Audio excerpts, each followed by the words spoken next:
Je voudrais évidemment parler un petit peu d'actualité, pardon d'être long, mais nous votons en ce moment le projet de loi de financement de la sécurité sociale et nous allons commencer dans quelques jours le PLF, le projet de loi de budget 2026.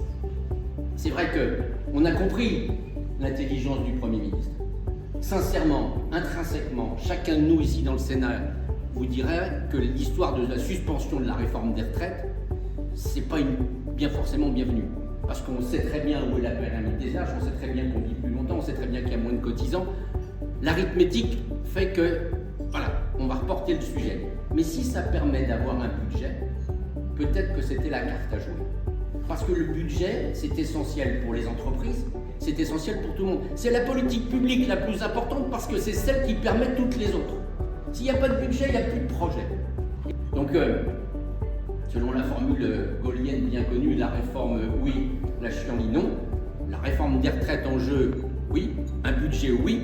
Mais la corde pour se pendre, non. Ça, c'était essentiel qu'il y ait comme ça des marqueurs. Je vais vous en citer 5 ou 6, peut-être 7. Il y a effectivement cette question, parce qu'on a saisi le ministre Fournier de la Ruralité, il a eu un texte sénatorial qu'on lui a réécrit après une question d'actualité au gouvernement. Plus de 80 sénateurs l'ont co-signé.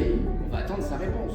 Parce qu'il y a un vrai sujet qui vous concerne tous sur ce différentiel de DGF. Deuxième marqueur, l'ICO. L'objectif du Sénat, c'est qu'on arrête de ponctionner les collectivités qui ne sont pas en responsabilité du dysfonctionnement budgétaire de la France. Et donc, deuxième marqueur, la dette. Troisième marqueur, on veut faire payer la dette. Très bien, on a conscience que 3 400 milliards, ça devenait intenable. Sauf que les collectivités, très concrètement, dixit la Cour des comptes, c'est 8,5% de la dette nationale. Donc moi je veux bien, et en tout cas c'est la position de la Commission des finances du Sénat, qu'on contribue à 8,5%, mais pas plus.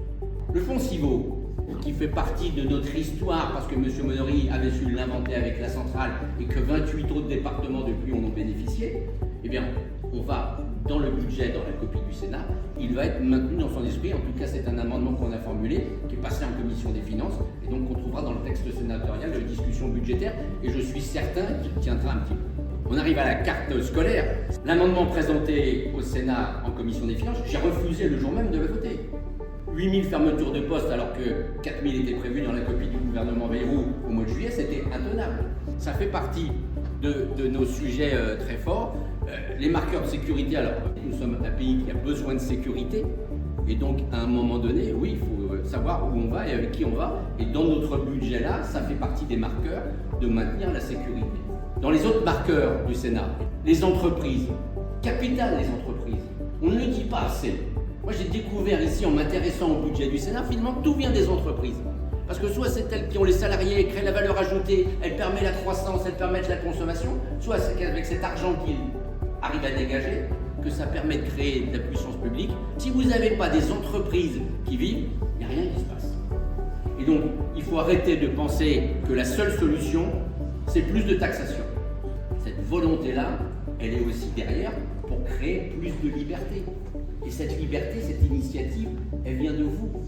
Elle vient des communes. Ça, on connaît ça par cœur. La France qui marche, c'est la France des communes. D'abord, c'est la France légitime. Les maires sont le premier chaînon de la chaîne de confiance.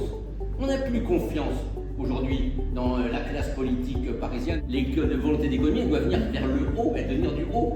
Qu'on arrête de créer une haute fonction publique centrale qui ne connaît pas les limites hors des limites du périphérique et qui nous coûte une fortune. Alors que ce qui marche, c'est la décentralisation. C'est ce qui se passe sur les territoires, c'est ce qui se passe sur les communes.